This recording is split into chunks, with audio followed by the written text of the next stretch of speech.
Hello everyone, welcome to my channel. Now we take in our discussion IBC Code, Insolvency Bankruptcy Code 2016. अभी आया होगा, ठीक है। हमारी मोदी सरकार लेके आई है। क्यों लेके आई है?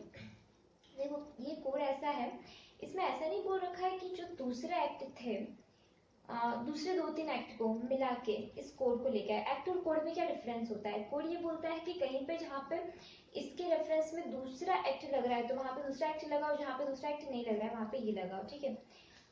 तो पहले सरफाइसी एक्ट भी था, ठीक है। अपने कंपनीज एक्ट में भी देखिए प्रोविजन क्या हो रहा है। कोई पर्सन इंसॉल्वेंट है, अगर कोई पर्सन दिवालिया हो जाता है उसको बोलते हैं इंसॉल्वेंट, और कोई कंपनी दिवालिया हो जाती है उसको बोलते हैं बैंकक्रप्ट, ठीक है। तो ये जो एक्ट है वो कॉर्पोरेट्स के लिए भी है, एलएलपी जो आती है उसके लिए भी, इंडिविजुअल्स के लिए भी, ठीक है। किसके लिए नहीं है?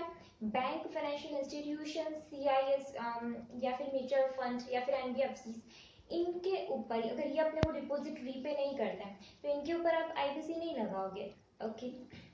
देन इसमें आ जाता है इंसॉल्वेंसी बैंक्रप्सी कोड 2016 के अंदर कुछ डेफिनेशंस दे रखी है। हालांकि हम सारे जो एक्ट है उसमें देखते हैं कि सेक्शन 2 जो होता है वो डेफिनेशन सेक्शन होता है, but this is the code where जो डेफिनेशन सेक्शन है वो रहा है सेक्शन 3 एंड सेक्शन 5। जो मेजर इंपॉर्टेंट डेफिनेशंस है that are in section 5, okay. So one by one we discuss the definitions.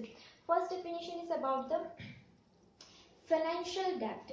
देखो, डेप्ट भी क्या है, दो तरह के, एक तो ऑपरेशनल डेप्ट, एक फाइनेंशियल डेप्ट। फाइनेंशियल डेप्ट कौन सा डेप्ट होगा? ऐसा डेप्ट, सेक्शन 5 सबसेक्शन 7 में बोला हुआ है कि ऐसा डेप्ट जो जैसे शेयर्स इशू किए थे, ठीक है, और बाद में रीपे नहीं किया आपने को डिविडेंड या इंटरेस्ट का अमाउंट, या फिर बोन्स इशू किए थे, यूनिट्स इशू किए थे, उसके ऊपर की इनकम रीपे नहीं की, तो वो सारा जो है वो जाता है फाइनेंशियल डेप्ट, ठीक है। और जो ऑपरेशनल डेप्ट है, ऑपरेशनल डेप्ट किसको बोलेंगे? ऑपरेशनल डेप्ट दैट मीन्स जैसे कि सर्विसेज या गुड्स प्रोवाइड किए थे, ठीक है, और फिर अपने को उसका पेमेंट नहीं मिला, ठीक है, तो अपन बन जाते हैं क्रेडिटर। कौन से? वो अपने लिए क्या होगा? ऑपरेशनल डेप्ट होगा, ठीक है। तो अब इसमें एक डेफिनेशन और भी रखी है।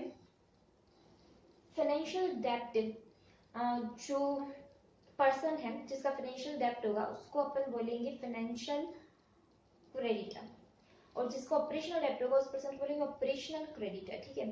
अब इसकी जो डिफाइंड डेफिनेशन है उसके 2-3 केस स्टडीज भी जो अपन अभी डिस्कस कर लेते हैं। वैसे तो इसमें सिर्फ इतना सा वो रखा था कि कन्वर्टेबल डिबेंचर्स अगर किसी को इशू किए हुए हैं तो क्या वो आएगा फाइनेंशियल डेप्ट के अंदर? तो बिल्कुल आएगा, ठीक है। इसके अलावा एक जो डेफिनेशन है, financial debt means a debt along with interest if any which is disbursed against the consideration for the time value of money and includes any amount raised pursuant to the issue of the bonds, notes, debentures, loan stock और similar instrument, ठीक है। तो इसमें ऐसा है कि debentures जो थे वो मेच्योरिटी पे आ गए लेकिन रीपे नहीं किए, तो क्या उनको भी इसमें डेफिनेशन मिलेंगे? बिल्कुल, इस डेफिनेशन में वो इंक्लूड होंगे, ठीक है। अब एक इसमें केस स्टडी और है कि जैसे पहले मैं एक प्रोसीजर बता देती हूँ कि इसका प्रोसीजर क्या होता है, उसके बाद अपन 1 बाय 1 4-5 केस स्टडी एक साथ डिस्कस करेंगे, ठीक है। प्रोसीजर में सबसे पहले तो पहले तो कौन कौन अप्लाई कर सकता है? पहला तो जो कॉर्पोरेट डेटर है वो अप्लाई कर सकता है, कॉर्पोरेट डिटेल खुद भी अप्लाई कर सकता है, मतलब, ठीक है, यानी जो कंपनी है। ये एक तरह से मैं बता देती हूँ कि ये कोई हार्श रेमेडी नहीं है, ये एक पर्पसिव रेमेडी है कि मतलब कोई कंपनी है जिसकी हालत अच्छी नहीं है, जो डेप्ट नहीं चुका पा रही, तो एक इंसॉल्वेंसी रेजोल्यूशन प्रोफेशनल अपॉइंट कर लो, वो कंपनी की स्थिति के हिसाब से डेप्ट को क्या कर लेगा? रीपे करने का तरीका बता देगा, या फिर सीओसी वगैरह आके अपना अपना क्लेम ले देंगे। तो ये कोई ऐसा नहीं है कि आपके ऊपर कोई बहुत बड़ा पनिशमेंट है, हार्श रेमेडी नहीं है। मतलब इसके अंदर ये एक जैसे केस भी आया हुआ है, तो जिस केस का नाम भी मैं बता देती हूँ, दिस इज नॉट एडवर्सियल रेमेडी, इसका नाम था, इंपॉर्टेंट तो नहीं केस पर मैं रीड कर लेती हूँ। डेफ ड्यू फॉरफिट एजी एंड और वर्सेस मेजर्स उत्तम घलवा, इंपॉर्टेंट नहीं है, ठीक है। अब इसमें और एनबीएफसीज के ऊपर एप्लीकेबल नहीं होता है। अब देखो, एनबीएफसीज के ऊपर या फिर बैंक के ऊपर एप्लीकेबल नहीं होता है, इसका मैं सेंस बताती हूँ। जैसे कि एक कंपनी है, ठीक है, कंपनी पे एप्लीकेबल है, कंपनी ने बैंक से लोन लिया और रीपे नहीं किया, तो क्या बैंक उसका क्रेडिटर है? बिल्कुल बैंक क्रेडिटर है, बैंक आईबीसी में जा सकता है। लेकिन बैंक ने डिपॉजिट रीपे नहीं किया, किसी कंपनी ने बैंक से डिपॉजिट लिया और बैंक ने रीपे नहीं किया, तो क्या अपन उसके ऊपर, यानी अपन उसके क्रेडिटर बन के उसके ऊपर आईबीसी लगा सकते? नहीं लगा सकते। मतलब बैंक जो है वो क्रेडिटर बन सकता है लेकिन बैंक के ऊपर आप आईबीसी प्रोसीजर नहीं लगा सकते, ठीक है। तो वो मैं समझा रही थी थोड़ा। और एनबीएफसी वगैरह पे नहीं लगता। ये केस भी आया हुआ है जिसका नाम है Jindal Saxena financial services versus Mayfair capital, ठीक है। दोनों में से दो पार्टी से ना एक पार्टी का नाम याद रख लेंगे तो अपना काम खत्म। अब अपना आ जाता है इसका प्रोसीजर क्या होता है, ठीक है। तो एक 3 लोग होते हैं जो कि इसमें अप्लाई कर सकते हैं, ठीक है। पहला कौन होगा, फाइनेंशियल क्रेडिटर, दूसरा ऑपरेशनल क्रेडिटर और तीसरा कॉर्पोरेट डेटर खुद। अब इनका प्रोसीजर क्या होता है, अगर देखो फाइनेंशियल क्रेडिटर है, ठीक है, तो फाइनेंशियल क्रेडिटर क्या करेगा, कुछ उसके डॉक्यूमेंट्स जैसे कि इनवॉइसेस वगैरह या फिर फाइनेंशियल इंस्टीट्यूशंस जो है जहाँ पे उसका बैंक अकाउंट खुला है वहाँ पे बताएगा कि उसने कहाँ से कितना अमाउंट लिया था डिबेंचर, कितना अमाउंट उसका अभी तक ड्यू पड़ा है, ठीक है।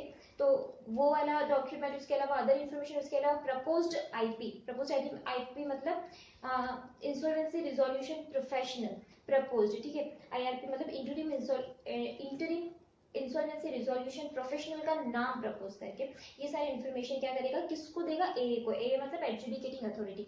यहाँ पे एडजुडिकेटिंग अथॉरिटी कौन मान रहा है, अपन मान रहे ट्राइब्यूनल को। ट्राइब्यूनल काम करेगा, ठीक है, यहाँ पे सारा। तो अपन ने ट्राइब्यूनल को एप्लीकेशन किया था। अब ट्राइब्यूनल को एप्लीकेशन किया, ट्राइब्यूनल को अगर एक्सेप्ट करना है 14 दिन में एक्सेप्ट करेगा, रिजेक्ट करना है अपॉर्चुनिटी ऑफ बीइंग दिया जाएगा। अगर कुछ डिफेक्ट है उस एप्लीकेशन में तो डिफेक्ट्स कंप्लीट करने के लिए बोलेगा 7 दिन में आपको डिफेक्ट कंप्लीट करनी है, ठीक है। अब अपन आ जाते हैं कि अगर ऑपरेशनल क्रेडिटर है तो उसको कैसे अप्लाई करना है। ये सारा प्रोसीजर तो रह गई, साथ में उसको ये बोल रखा है कि आप पहले काम करो, डायरेक्टली कॉन्टेक्ट करो किसी से, आपके डेटर से, और डेटर को बोलो कि 10 दिन में आप या तो अमाउंट रीपे करो या फिर ये बताओ कि एग्जिस्टेंस ऑफ डिस्प्यूट है, इस वजह से आपने रीपे नहीं किया अभी तक अमाउंट, ठीक है। अगर दोनों ही काम नहीं करते तो 10 दिन के बाद में क्या करेगा, वो एप्लीकेशन फाइल कर लेगा ए को, ठीक है। और सेम प्रोसीजर अगर मैं खुद मतलब कि मैं कंपनी खुद, मैं डेटर खुद बोल रही हूँ अरे मैं नहीं चुका पा रही हूँ, मैं डेट चुका नहीं पा रही हूँ, अब कुछ तो भी करो अब इस कंपनी में, ठीक है ना।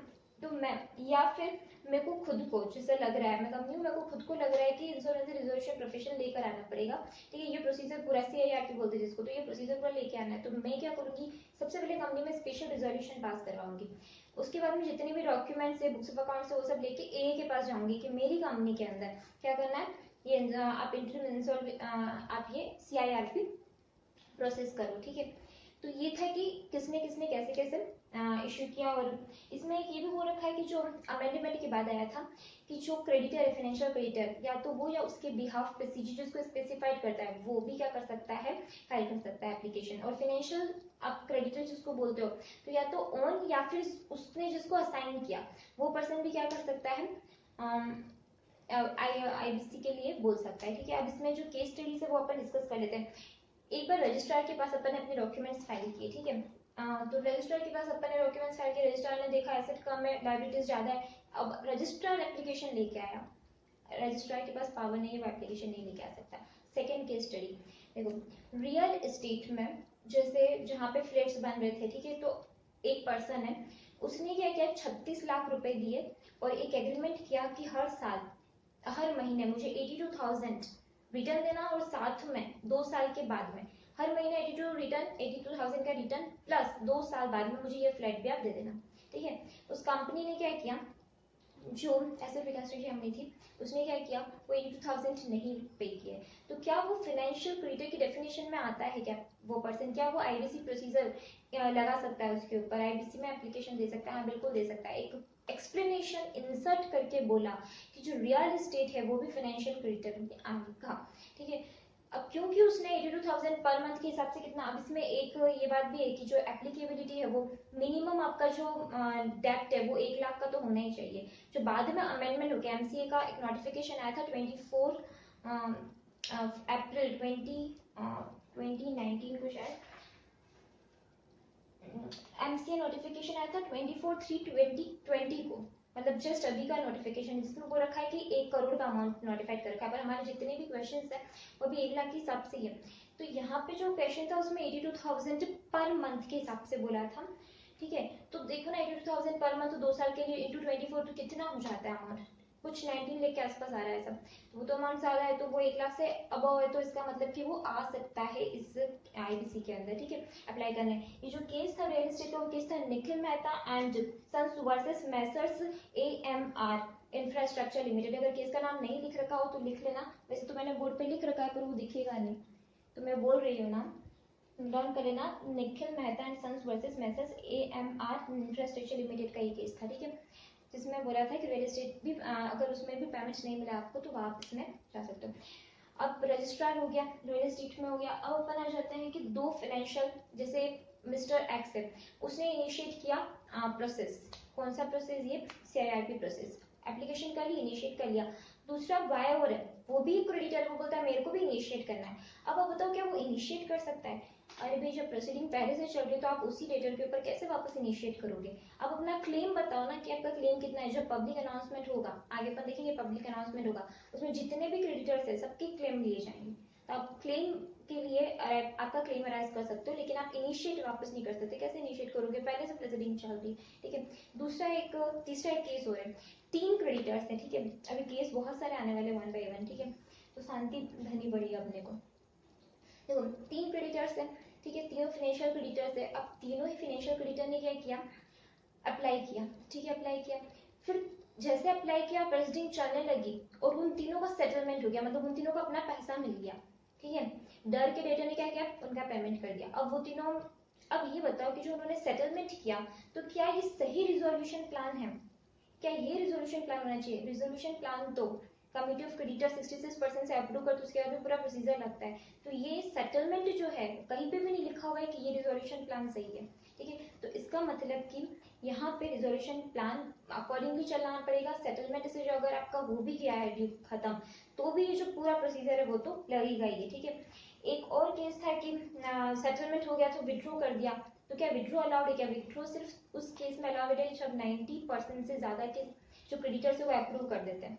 तो यहाँ पे अगर किसी 1% का सेटलमेंट हो गया, वो विड्रॉ करना चाहते हो तो विड्रॉ नहीं कर सकते। ये एक केस भी था, जो केस था अपना Parker Hannifin India versus Provis International Limited का केस था, ठीक है। विड्रॉल से नहीं होगा ये। अब और केस है, जैसे कि अपन ने बोला था कि जो फाइनेंशियल क्रेडिटर है, वो फाइनेंशियल इंस्टीट्यूशन जहाँ पे या बैंक वगैरह जहाँ पे उसका खाता खुला हुआ है, वहां से वो लेके आएगा इनवॉइस कि उसने इतना डेटर या इतना डिवेंचर या इतना शेयर या इतना अमाउंट उसका ड्यू है, ठीक है। तो यहाँ पे बाद में अमेंडमेंट के बाद यहाँ पे इफ अवेलेबल शब्द जोड़ा है। इसका मतलब अगर अवेलेबल हो तो लेके आएंगे, नहीं अवेलेबल है तो कोई बात नहीं, मत लेके आना, ठीक है। ये वाला जो सर्टिफिकेट है इनवॉइस का कि वहां पे सच में ड्यू है अमाउंट, ठीक है। एक इंटरनेशनल कंपनी का वो केस था, तो इसमें ये केस था मैक्वेल बैंक वर्सेस शिल्पी केबल टेक्नोलॉजी लिमिटेड के केस में ये डिसीजन आया था, ठीक है। एक और केस बताती हूँ मैं, जो कि है अपना फाइनेंशियल क्रेडिटर नहीं, ऑपरेशनल क्रेडिटर को लेके। ऑपरेशनल क्रेडिटर मतलब कुछ वर्कर्स है जिनकी सैलरी अभी तक ड्यू पड़ी हुई है, जिनको पे नहीं किया है, अच्छा सैलरी को पे नहीं किया, तो अब वो चाहते हैं कि वो CIRP प्रोसेस के अंदर अप्लाई करें। क्या वो अप्लाई कर सकते हैं? बिल्कुल कर सकते हैं, ठीक है ना। वो ऑपरेशनल क्रेडिटर बन रहे हैं ना, क्योंकि उनकी सैलरी वर्कमैन ड्यूज अभी तक बचा हुआ पड़ा है, उनको पे नहीं किया गया है, वो ऑपरेशनल क्रेडिटर है, वो अप्लाई करेंगे। ये बोला था कि इस केस के अंदर, ये बोला था JK जूट मिल्स मजदूर मोर्चा वर्सेस झुग्गीलाल कमलनाथ जूट मिल के केस में बोला था, ठीक है। और एक दो केस और है जो मैं अभी डिस्कस कर लेती हूँ। अगर डिस्प्यूट चल रहा है, अपन ऐसा बोलते हैं ना कि एग्जिस्टेंस ऑफ डिस्प्यूट हो या फिर पेमेंट कर दिया हो, तो फिर वो एप्लीकेशन वैलिड नहीं होगी किसकी? ऑपरेशनल क्रेडिटर की। तो अगर एग्जिस्टेंस ऑफ डिस्प्यूट वाला एक केस था Mobilox Innovation versus Kirusa Software का, कि उन्होंने बताया था कि सर्विसेज डिफॉल्ट था उसके अंदर, उसकी अभी अपील चल रही है, तो उसके ऊपर ये CIRP नहीं लगा सकते हैं। एक और केस है कि आपको जो नोटिस देना था एज ए ऑपरेशनल क्रेडिटर, आप नोटिस दोगे ना कि 10 दिन में आप पे करो या फिर डिस्प्यूट बताओ, तो वो जो नोटिस था वो नोटिस नहीं दिया, बचा उसके वाइंडिंग अप का प्रोसीजर चल रहा है। वाइंडिंग अप का प्रोसीजर का जो नोटिस था ना, वो दे चुके थे और बाद में CIRP के अंदर अप्लाई करना था, तो बोलते कि हमको नोटिस देने की जरूरत ही नहीं है, क्योंकि वैसे वाइंडिंग अप का नोटिस तो उनको मिला ही है कंपनी को, ठीक है। तो क्या ये वाइंडिंग अप का नोटिस एक वैलिड नोटिस होगा? तो ऐसा बोला है कि नहीं, वाइंडिंग अप का नोटिस वैलिड नोटिस नहीं होगा। ये किसमें बोला था? Prideco Commercial Project versus Era Infra Engineering के केस में, ठीक है। लगभग सारे केस खत्म हो गए हैं। अब मुझे नहीं लगता कि और कोई केस है। एक लास्ट और मैं केस बता देती हूँ। देखो इसमें क्या था कि मैंने डेप्ट ले रखा है 20 लाख का, ठीक है। मैंने अपना डेप्ट असाइन कर लिया, किसको? मतलब मैं क्रेडिटर हूँ 20 लाख की उस कंपनी की, मैं खुद तो फाइल नहीं कर रही हूँ, लेकिन मैंने 10 लाख एक्स को 10 लाख वाई को असाइन किया ये डेप्ट, वो दोनों अब क्या कर रहे हैं, वो दोनों जाके अप्लाई कर रहे हैं इस प्रोसीजर के लिए कि सीआईआरबी प्रोसेस लगा। हाँ, सीआईआरबी प्रोसेस के लिए अप्लाई कर सकते हैं। यहाँ पे डेफिनेशन में क्या लिखा है, या तो डेप्ट ऑन कर रखा है या लीगली असाइन हुआ है आपको, तो आप क्या, और जैसे एक्स और वाई दो का डेप्ट था, एक्स का तो चुका दिया कंपनी ने और वाई का डेप्ट चुकाया नहीं, तो वाई जा रहा है तो बिल्कुल जा सकता है, वो उसको असाइन किया, लीगली असाइन किया मैंने डेप्ट, ठीक है। तो ये भी एक क्वेश्चन आया था, तो मैं डिस्कस कर लिया। अब एक लास्ट क्वेश्चन और मैं डिस्कस कर रही हूँ।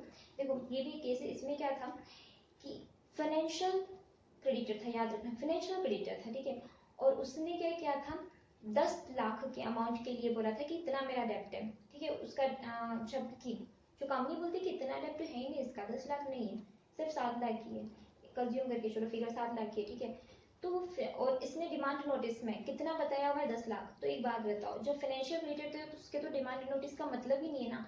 डिमांड नोटिस का मतलब कहाँ था, अपने ऑपरेशनल क्रेडिटर में था, वहां पे अपन एग्जिस्टेंस ऑफ या फिर पेमेंट ऑफ डेप्ट मान रहे थे या फिर एग्जिस्टेंस ऑफ डिस्प्यूट मान रहे थे। तो यहाँ पे डिमांड नोटिस में भले ही अमाउंट कम लिखा है, भले ही ज्यादा लिखा है, कोई लेना देना नहीं, क्योंकि वो फाइनेंशियल क्रेडिटर है, तो वो क्या है, सीआईआरपी प्रोसेस के अंदर अप्लाई कर सकता है, ठीक है। ये बोला था किस केस के अंदर, स्टारलोक इंटरप्राइजेस वर्सेस आईसीआईसीआई बैंक के केस में, ठीक है। तो आज तक जितने तरह के केस बने हुए हैं वो सारे मैंने एक बार को डिस्कस किए।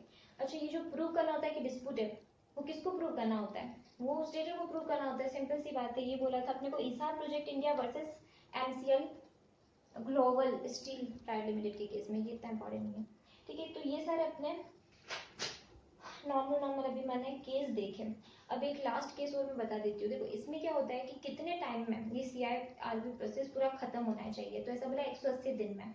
और अगर क्रेडिटर 66% का अप्रूवल दे देते हैं क्रेडिटर्स अपनी मीटिंग में, तो इसको 90 दिन और बढ़ा सकते हैं, तो मतलब टोटल 270 बोले थे, लेकिन अमेंडमेंट की बात बोला है कि मैक्सिमम टू मैक्सिमम 330 डेज में आपको खत्म करना है, उससे ज्यादा आपको टाइम नहीं मिलेगा, ठीक है। तो ये जो 330 डेज है, ये मैंडेटरी है या डायरेक्टरी है। एक केस आया था, उसके अंदर बोला था कि जो 14 डेज बोला था कि 14 डेज में ट्राइब्यूनल जो है वो एक्सेप्ट करेगा, रिजेक्ट करेगा एप्लीकेशन, 7 दिन आपको देगा डिफॉल्ट, आप रेक्टिफाई कर सकते हो एप्लीकेशन में अगर इनकम्प्लीट एप्लीकेशन है तो। ये दोनों जो डेज थे वो तो भले डायरेक्टरी थे, लेकिन यहाँ पे जो कंप्लीशन का 330 डेज है या कंप्लीशन का 180 और 90 डेज है, वो मैंडेटरी है, ठीक है। 330 तो अब भी जस्ट अमेंडमेंट के बाद आया, बाकी पहले 180 प्लस 90 था तो वो मैंडेटरी था, ठीक है। ये किस केस में बोला था, jute mill, JK Jute Mills versus Surendra Trading के केस में बोला था, ठीक है। तो मेरे हिसाब से लगभग अभी तो सारे अपने केस स्टडीज डिस्कस हो गए। अब मैं आ जाती हूँ सीओसी के प्रोसेस के ऊपर, सॉरी मॉरिटोरियम के प्रोसेस के ऊपर, ठीक है। कि अभी क्या क्या था, ए ने अपनी एप्लीकेशन ले ली थी, केस स्टडी सारी खत्म हो गई, ठीक है ना। अगर आपको केस स्टडी का स्क्रीनशॉट लेना हो तो मैंने यहाँ पर केस स्टडीज लिख रखी है, चाहो तो इसका स्क्रीनशॉट ले सकते हो। वैसे दिख तो नहीं रही है कि क्या लिखा, बट फिर भी ठीक है।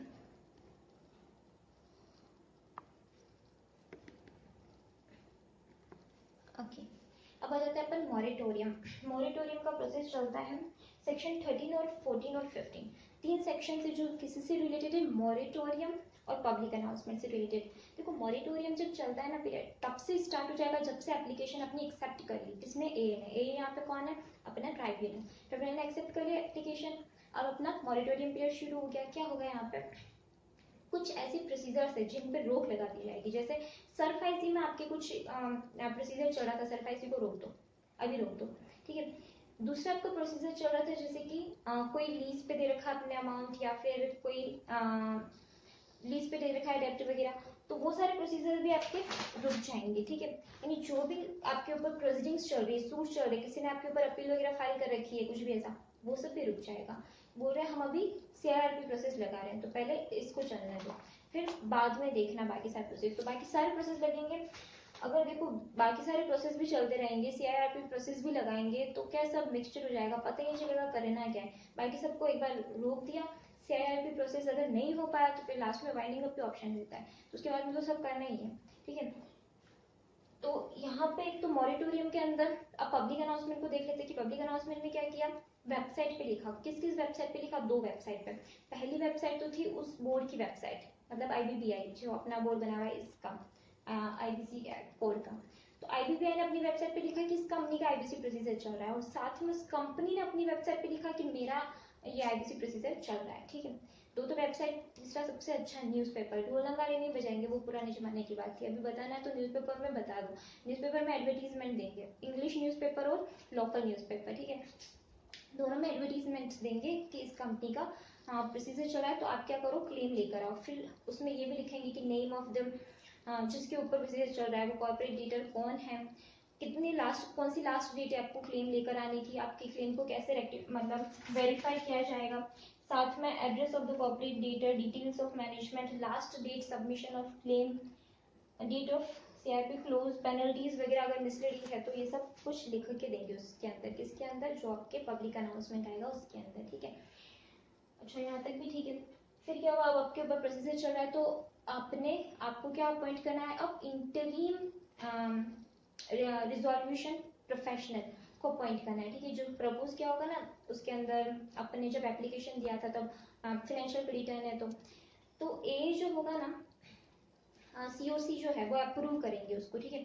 तो सीओसी चाहे तो वो अप्रूव कर सकते हैं कि ये जो इंटरिम रिजोल्यूशन प्रोफेशनल है वो ही आगे रिजोल्यूशन प्रोफेशन बन के काम करे, या फिर वो काम नहीं करे उसकी जगह रिप्लेस भी कर सकते हैं, ठीक है, कि उसकी जगह कोई और पर्सन काम करे। रिप्लेस करेंगे तो वो बताएंगे किसको, अप्रूव करके फिर बताएंगे ए को, और ए फिर बताएगा किसको, बोर्ड को, फिर बोर्ड रिकमेंड करेगा, ठीक है, फाइनली।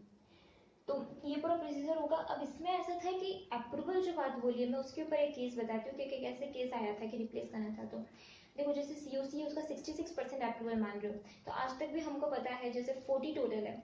अब आप इसमें अमाउंट मत देखना है कि 40 क्रेडिटर से उसने कितना अमाउंट ले रखा है, अमाउंट से अभी बिल्कुल लेना देना नहीं, अपने को नंबर ऑफ क्रेडिटर से लेना देना, ठीक है।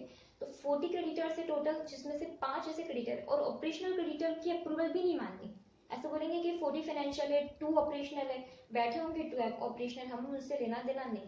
किसी से लेना देना अभी, फाइनेंशियल क्रेडिटर से, ठीक है। अभी अपने पास कितने फाइनेंशियल क्रेडिटर है, 40 फाइनेंशियल क्रेडिटर है, ठीक है, कंपनी में। 40 में से अटेंड कर रहे हैं मीटिंग सिर्फ 35, ठीक है, उसमें से 5 ने वोट ही नहीं किया, तो 5 भी खत्म। अब बचे कितने अपने पास, 30 बचे, ठीक है। और 30 में से ऐसा बोला है कि 20 जो है उन्होंने अप्रूव किया और बचे हुए ने अगेंस्ट में वोट दिया, ठीक है। तो अब आप यहाँ पे एक बात ध्यान रखना कि अगर 66% नहीं हो रहा है, तो जिन्होंने वोट नहीं किया, मतलब उन्होंने मना नहीं किया, मना नहीं किया तो हाँ भी नहीं किया, दोनों बातें। तो अगर आपके 66% नहीं हो रहे, जैसे आपने 20 लिया था और उसमें 5 ऐसे थे जिन्होंने वोट नहीं किया था, तो उनको इंक्लूड कर लो, कितने हो गए टोटल, 25।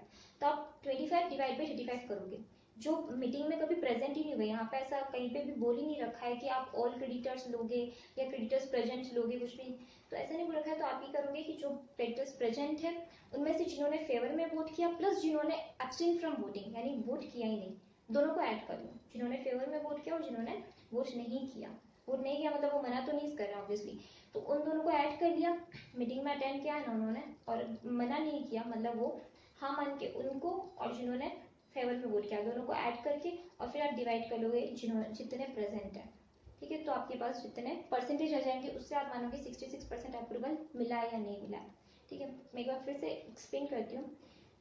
टोटल 40 क्रेडिटर है जिसमें से 5 नहीं है, उनको रहने दो। जो 5 ना हाँ में वोट दे रहे हैं ना में वोट दे रहे हैं उनको इंक्लूड करोगे, बस जिन्होंने फेवर में, जिन भी जैसे 20 थे उन्होंने फेवर में वोट दिया, तो 20 प्लस 5 25 हो गए, और टोटल 35 ने मीटिंग अटेंड की, तो 25 डिवाइड बाई 35 इंटू 172 लगभग परसेंट होगा, ठीक है। तो इस तरह से आप अप्रूवल इसमें लोगे, क्योंकि इसमें डिफाइंड नहीं है कि आपको अप्रूवल कैसे लेना है। अगर क्योंकि मैक्सिमम जगह आपको किसका, सीओसी का यानी कमिटी ऑफ क्रेडिटर्स का अप्रूवल चाहिए होता है। आपको ये पता है कि जो इंटरिम रिजोल्यूशन प्रोफेशनल है वो क्या क्या काम करता है, बहुत सारे काम करता है वो। सबसे पहले तो वो सीओसी जो कमिटी क्रेडिटर्स की कमेटी बनाने का काम ही आईआरपी करता है, सारे एसेट्स देखता है, सारी लायबिलिटीज देखता है, और भी जितने कॉन्ट्रैक्ट्स वगैरह उसमें जो चेंजेस वगैरह करने हैं, वैसे उसको सीओसी की अप्रूवल भी लेनी पड़ती है अगर कुछ कॉन्ट्रैक्ट्स में चेंज करना है, या फिर रिलेटेड पार्टी ट्रांजेक्शन जो है उसको उसमें जो भी रिलेटेड पार्टी ट्रांजेक्शन उसके लिए अप्रूवल की जरूरत पड़ती है। उसके अलावा कुछ सेल करना है अंडरटेकिंग वगैरह में कुछ भी, तो उसके लिए भी उसको सीओसी के अप्रूवल की जरूरत पड़ती है। अदर रूल्स, ठीक है, यहाँ पे और सीओसी के अप्रूवल की जरूरत कहाँ पड़ती है, change in ownership, change in statutory auditor, change in capital structure, इन सब के लिए सीओसी के अप्रूवल की जरूरत पड़ेगी, ठीक है। और ऐसा कौन कौन पर्सन है जिसको क्या आईआरपी नहीं बना सकते, इस पे बहुत सारे केस आए हुए हैं, पता है। आईपी आईआरपी वो पर्सन नहीं बन सकते जो इंडिपेंडेंट नहीं है, ठीक है। आईआरपी आईपी वो पर्सन नहीं बन सकता, हाँ आईपी और आईआरपी दोनों ही इंडिपेंडेंट होने चाहिए। तो इंडिपेंडेंट को कैसे डिफाइन करें हम, आपको पता होगा कंपनी से टू मैं 149 सबसेक्शन 6 के अंदर डायरेक्टर के इंडिपेंडेंस की बात की, वो सारे प्रोविजन एज इट इज यहाँ लग जाएंगे। अब मैं आपको एक केस बता देती हूँ, ठीक है। एक केस जैसे है, ये कंपनी है जिसका अभी सीआईआरपी प्रोसेस चल रहा है, ठीक है। इस कंपनी का एक डायरेक्टर है, ठीक है, ये डायरेक्टर है, ये इस फर्म के अंदर पार्टनर है, इस फर्म के अंदर एक पार्टनर और है जिसका नाम आर है। अब ये कंपनी बोलती है कि हम इस आर को अपॉइंट कर लें, क्या चलेगा, क्या नहीं चलेगा?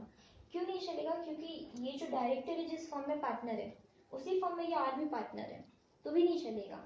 जितने भी इंडिपेंडेंस के क्राइटेरिया आपने देखे कि होल्डिंग के अंदर प्रोमोटर है तो वो सब्सिडरी के अंदर सीआईआरपी प्रोसेस के अंदर आईआरपी नहीं बन सकता है, वो सारे इंडिपेंडेंस के क्राइटेरिया भी लगेंगे साथ में।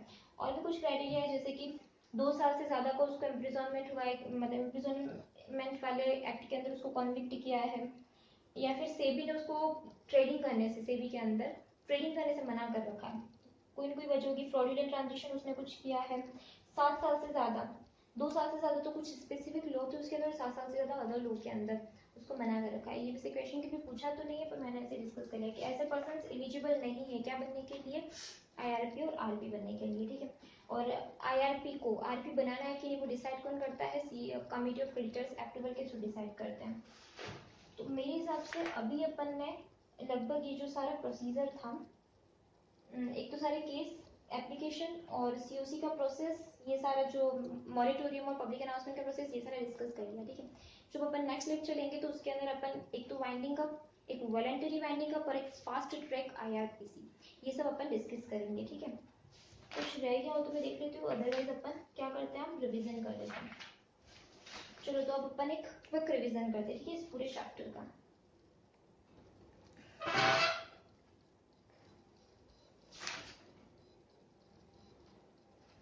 सबसे पहले तो principle on the basis of which insolvency professional agencies enrol and regulate insolvency profession. तो ऐसा है कि प्रमोट करने के लिए ऐसा बोला है कि principle on basis of which IPA मतलब agency is enrol and regulate to insolvency professional. ये क्वेश्चन पहले डिस्कस नहीं किया था इसलिए अभी डिस्कस कर रही हूँ।